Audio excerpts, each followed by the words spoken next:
And we're live. Gary Honeman, thank you for meeting with me. I appreciate it, sir. You bet, Jordan. How you doing on this rainy Thursday evening? I'm doing good. I forgot my umbrella, but you kind of took care of me coming down. So yeah, I'm glad I was able to take care of you. Walked over together, talked about some things before this important conversation that we're about to have. Yeah. So I'm looking forward to it. Definitely, for sure. Thank you for everybody who's watching right now, whether you're watching on the Terra TV network, which is the McDaniel College news broadcasting network, whether you're watching on from the JD Speaks channel, right? My YouTube, Instagram, Facebook, Snapchat, even though I really don't use Snapchat like that anymore. My Twitter, however you are watching this, thank you so much for tuning into this conversation.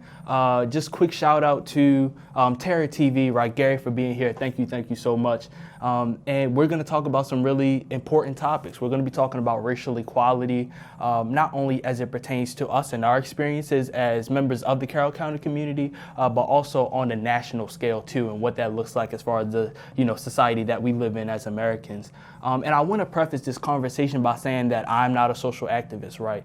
That's not really my lane necessarily, but that also doesn't mean that I'm exempt from talking about the issues that I encounter each and every day. The fact that I'm a black student at a predominantly white institution, the fact that I do have a white girlfriend, the fact that I am just here present in this environment, and this is something that we encounter each and every day. Is important to talk about these issues. And I know that we talked about this last week. This is not just a white and black conversation, right? When we talk about racial equality, we're talking about all people of color. We're talking about Hispanics, Latinos, Native Americans, Indians, right? We're talking about Asian people, black people. Of course, all of these people are engaged and involved in this conversation, right? So again, my name is Jordan Davis. For those of you who do not know me, I am a motivational speaker. I'm a junior here at McDaniel College who is a communication major, and I'm also a development entrepreneur. And I have a very special guest with me. His name is Gary Honeman. He is a member of the Carroll Citizens for Racial Equality and has been so for over 25 years. He also serves at the Carroll the Carroll Youth Services Bureau. So I'm going to pass it over to Gary. And Gary, I want you to talk a little bit about what CCRE is and kind of what you guys do as an organization. Right, sure. Thanks, Jordan. And you invited me to our annual conference, accepted an invitation for you and I to have a conversation together last spring. There was a lot of positive support for that, and thanks to you for asking me to come back and follow that up here today. Just a few things from what you just said. CCRE, or Carroll Citizens for Racial Equality, was established about 25 years ago in response to some KKK activity that was quite visible in Westminster and Carroll County at that time. Now, it might be hard for some people to believe that we had people in robes walking down Main Street in Westminster and coming into our public library, but that's kind of where we were 25 years ago. And I was fortunate to work with a group of clergy people and a Baltimore-based organization called Interfaith Action for Racial Justice to establish a proactive presence here in Westminster and Carroll County to begin to promote diversity. And over the years, we've really become an educational and training resource for our community. And I'll talk a little bit more specifically about what that looks like and how we put that in motion. Sure, definitely. Of course, we appreciate all of the work that you guys do at CCRE. As Gary touched on, I was blessed with the opportunity to actually participate in the Carroll Citizens for Racial Equality annual conference that we have every year.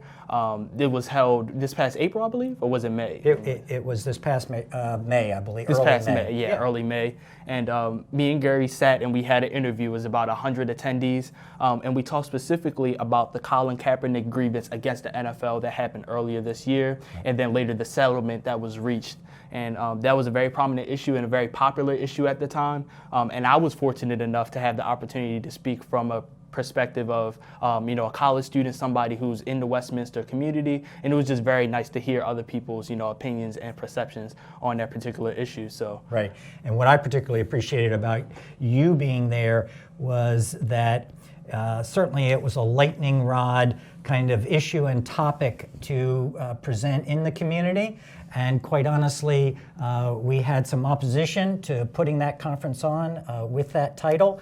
But what I learned from you and other presenters that day was the complexity and the nuances of those issues that I don't think had a platform to be heard and for people to understand. And so it really came back to education and awareness, which are the primary objectives of our organization. Exactly, definitely. And I learned a lot just as a speaker through that event.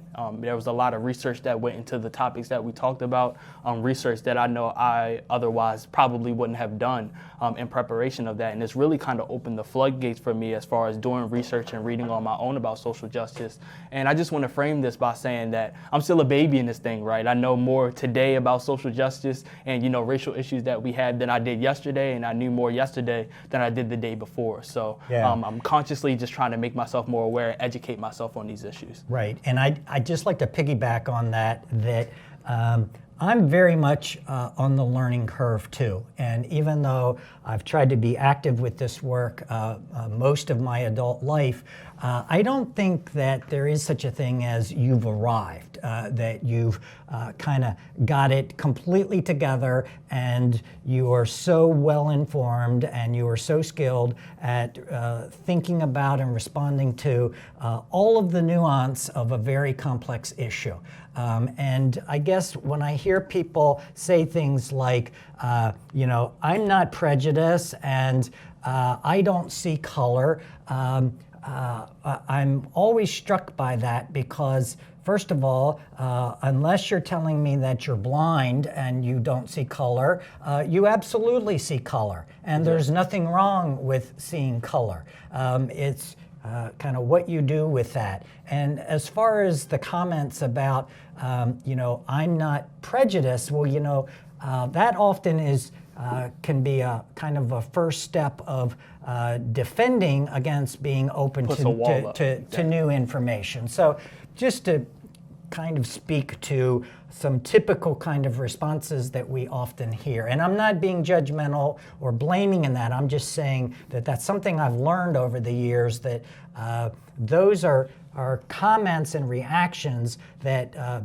often don't lead people toward more dialogue and information. Right, and it's great that you brought up this sort of colorblind language that a lot of people or individuals who find themselves engaged in these conversations speak with. And I speak from somebody who is actually colorblind. I don't know if you knew, but I'm red to green colorblind. Okay. So that hoodie right there, I know you guys aren't on the set with us, but that hoodie right there can look green in some lighting, you know what I'm saying? So, I actually struggle with that, but I don't get offended because of the connotation that people put towards colorblindness. But I think, as you said, it kind of puts up that defender wall. And when people use colorblind language, it denounces and it disregards the racial issues that we have in our society.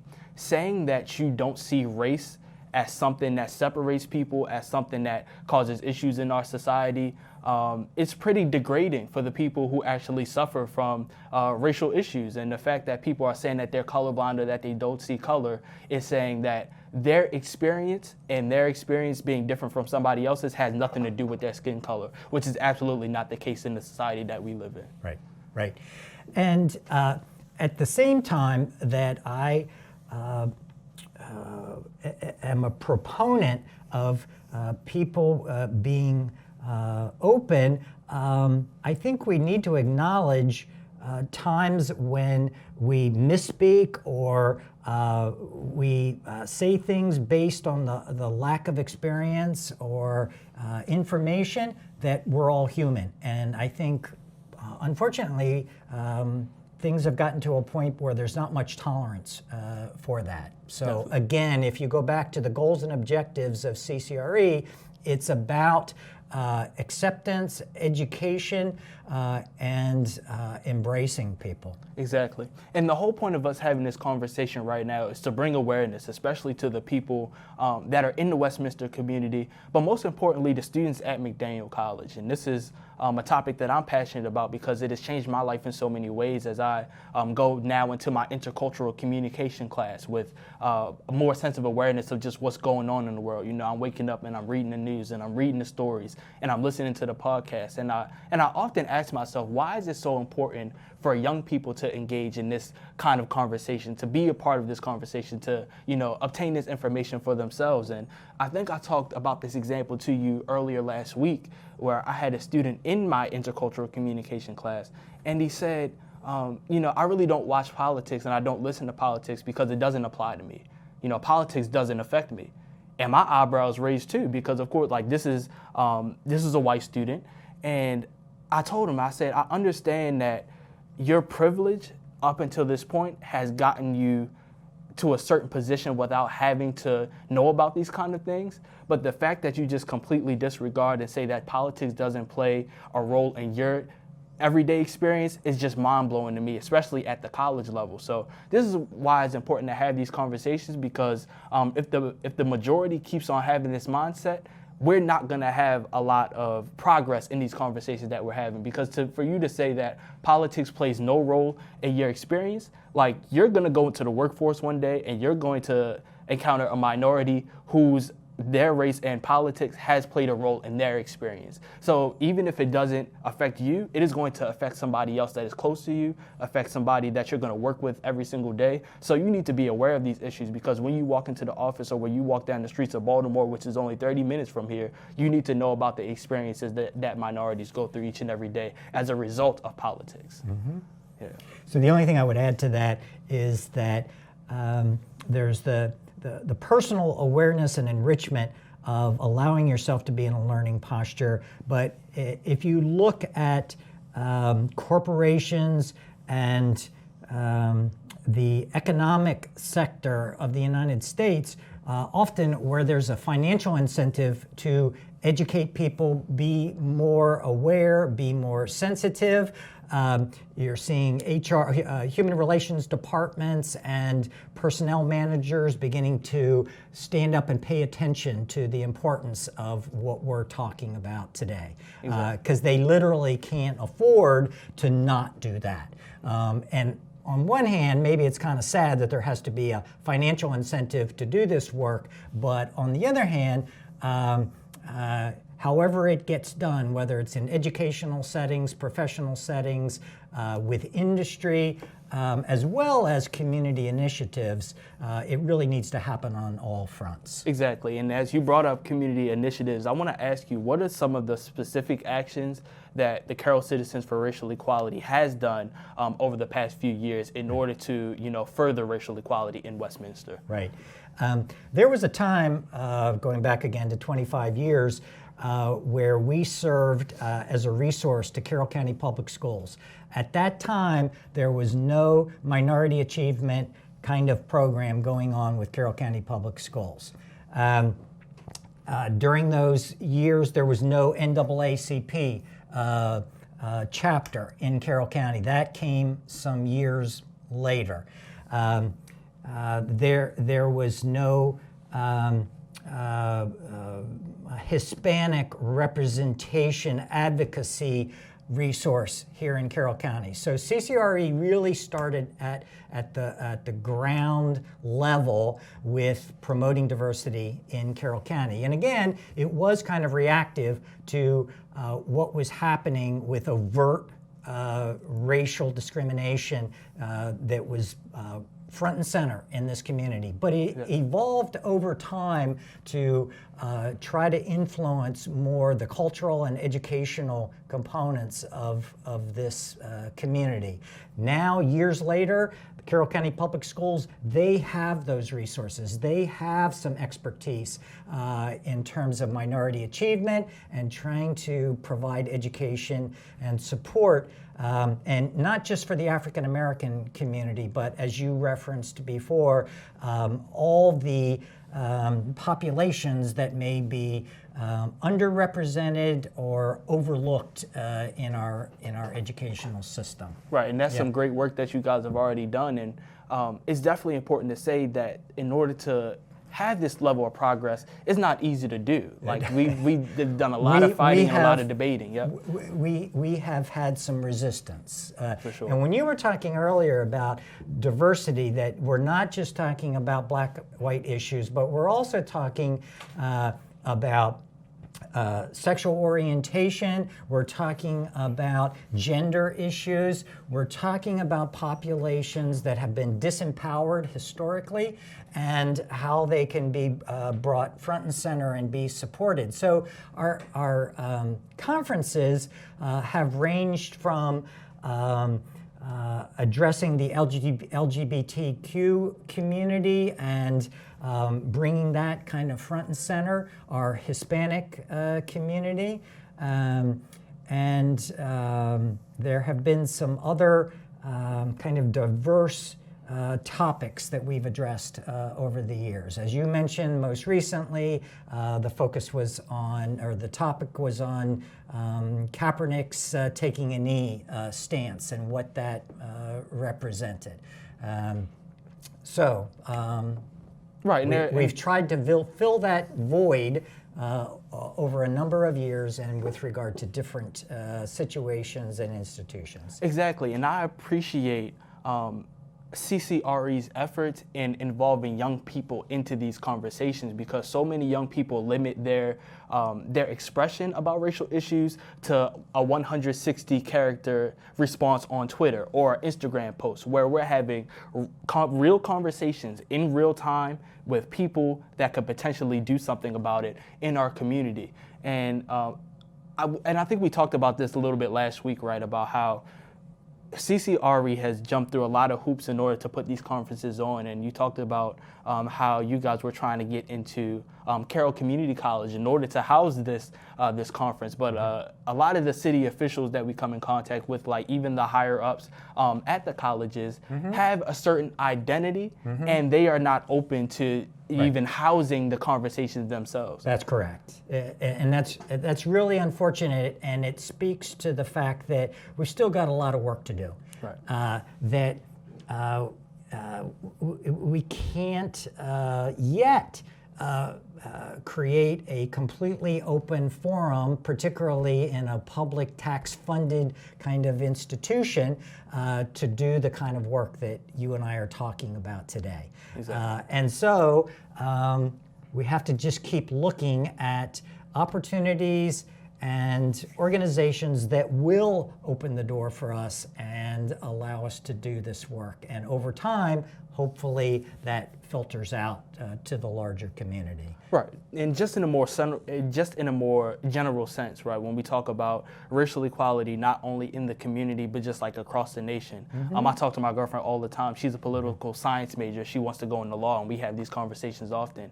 And one of the main things that we say would be the quickest way to change is if we get minority representation into these city official positions, into these judge and prosecutor positions, you know what I'm saying? But it's so hard for us to get those positions, even if we have, some of the most talented minority individuals, if we have some of the most, privy and educated individuals, the higher ups, the individuals who are the gatekeepers, a lot of those individuals are either heterosexual white men or heterosexual white women, and they don't share the experiences of a young black man in America, or they don't know the stories about the individuals who are being racially profiled and police brutality, because they know all of the issues that are out in the mainstream media and they treat them as individual issues, but we don't focus on the overarching issues as far as racial equality. So I always say that we need to be in positions to make change, but it's so hard to get those positions because the people who are making those decisions on who gets those positions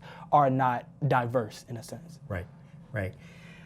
The other thing I'll just say quickly in response to that is we need people to step up and lead these conversations and to be welcoming in how they do that. I don't know whether you happened to watch President Obama about a week ago in a roundtable discussion that was filmed on television. And he talked about the divide in our country, but he went beyond that to say that people who just want to kind of throw stones or to throw their opinions without offering an invitation to be in dialogue with each other, they're only contributing to the problem, not the solution. So if you or any of our listening audience get an opportunity to read that review or see that dialogue that President Obama did about a week ago, I would really encourage you to do that. Yeah, definitely. I definitely want to check that out on my own. I have not seen that, but I definitely will, see that after we end this conversation. Now, I want to talk specifically about racial equality in education, right? Of course, I'm a college student. I'm an aspiring professor and an aspiring communication professional, right? So this is something that I'm going to encounter in my professional career. And even as a student at McDaniel College, we talked about the progress that McDaniel has made as far as racial equality. And a lot of people don't know that racial equality is still a problem, especially in higher education today. Like, this isn't a dated issue. Like, I have looked at a website, and there's two particular websites. There's one website for Black students at colleges, and then there's another website that I found for Hispanic students at colleges. And this is an open forum where students are able to log on and talk about racial issues at their school. And it's totally anonymous, and it's like, I think one of them is called the Black Students Journal, the Black College Students Journal. And I'll be able to send you that link, or hopefully we can put this link somewhere else that's attached to this video. Yeah. But literally every single day we have students across the country talking about racial issues. Oh, my professor racially profiled me when I walked into the classroom. Or there was a racial slur that was put on one of the school posters. Like, this stuff is happening each and every day. We have schools like UCLA who only have 2% Black students. So we have Black students that don't have equal opportunities as white students at these institutions, still paying, thousands, sometimes even hundreds of thousands of dollars to go to these schools. But there is still racial work that needs to be done in these institutions. So I just wanted to bring that to light. Like, this is why this conversation is so important, because even though college students don't know that this is happening to them, and the McDaniel campus is a pretty safe campus for this, there are also, campuses with thousands of students on them that isn't a safe place for college students. Right, right. Back to what President Obama was saying the other night, that not only do we have to have opportunities for people to dialogue, get support, and acknowledgement like what you're talking about, but there have to be opportunities for crossing boundaries. And it's like we've kind of lost sight of how to do that in some kind of constructive and meaningful way. And we have to get back to it. Talking about your experience here at McDaniel College, I shared with you, Jordan, that I graduated from what was then Western Maryland College in 1977, and I said to you that I could probably count on two hands how many minority students we had back in when I graduated in 1977. And so when I come to this campus today, I see a very different kind of place than, and I'm not suggesting that we've arrived, but there has clearly been, and my guess is intentional kinds of initiatives and opportunities to move us to where we are today. And I can tell you that I was very fortunate at 22 years old and being a social work student to get an education around social and racial justice issues that the vast majority of the student body here was never exposed to.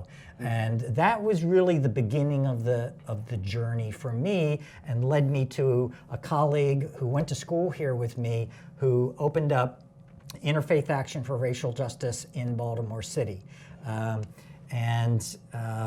We linked with him, and some things took off from there.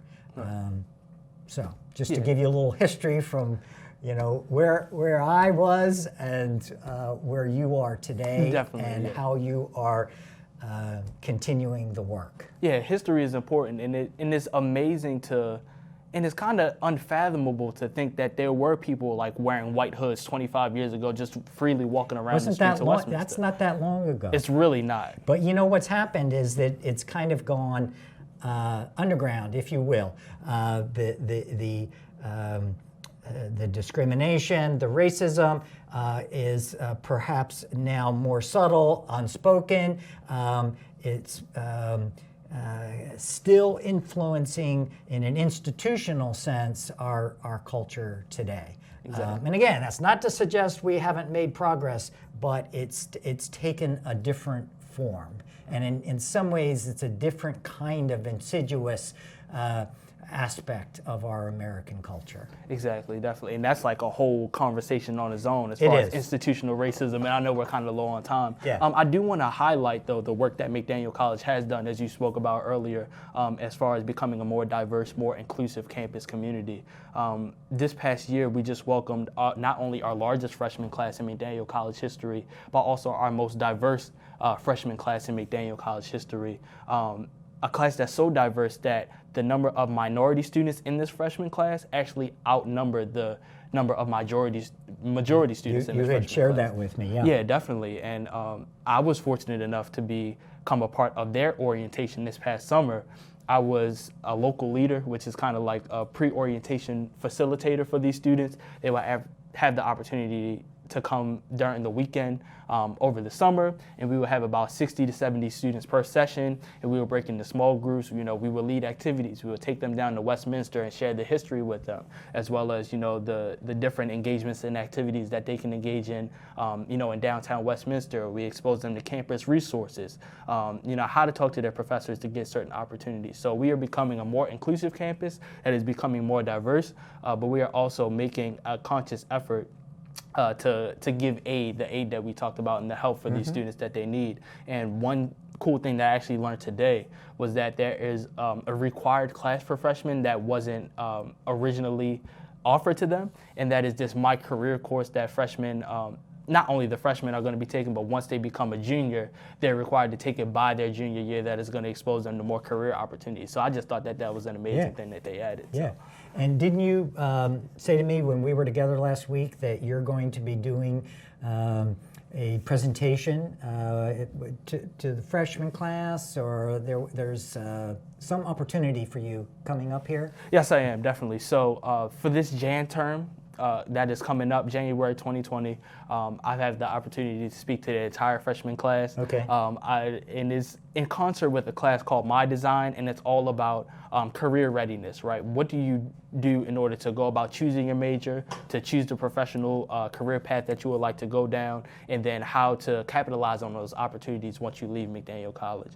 And I know that we're a little short on time, so I want to ask you any final thoughts, and how can students find out how to register for the 2020 CCRE conference? Right. So, yeah, let me make sure that people know that we have a good website for our organization, and it's www.carrollcitizensforracialequality.org, spelled out just as it sounds. And we have some history of the organization. We've maintained a volume of newsletters and any current events pertaining to racial justice issues in the county. We try to put them on the website. So you can certainly look there. The date has been set. I believe it's the first Friday in May, but don't hold me to that. But it's on the website. Yeah, it's coming up. Yeah. And that conference will again this year be held at the United Church of Christ, St. Paul's UCC, right in downtown Westminster, and it's about a 10-minute walk from campus. So I would really encourage any students that are able to come down and join us. The registration will be online, and it's a free conference. We serve a breakfast and a lunch and a full day of speakers and panel presenters. Yep. Thank you, Gary. All right. Thank you for Jordan, meeting with me. It's always I'll good see to you meet guys with at the conference. Okay.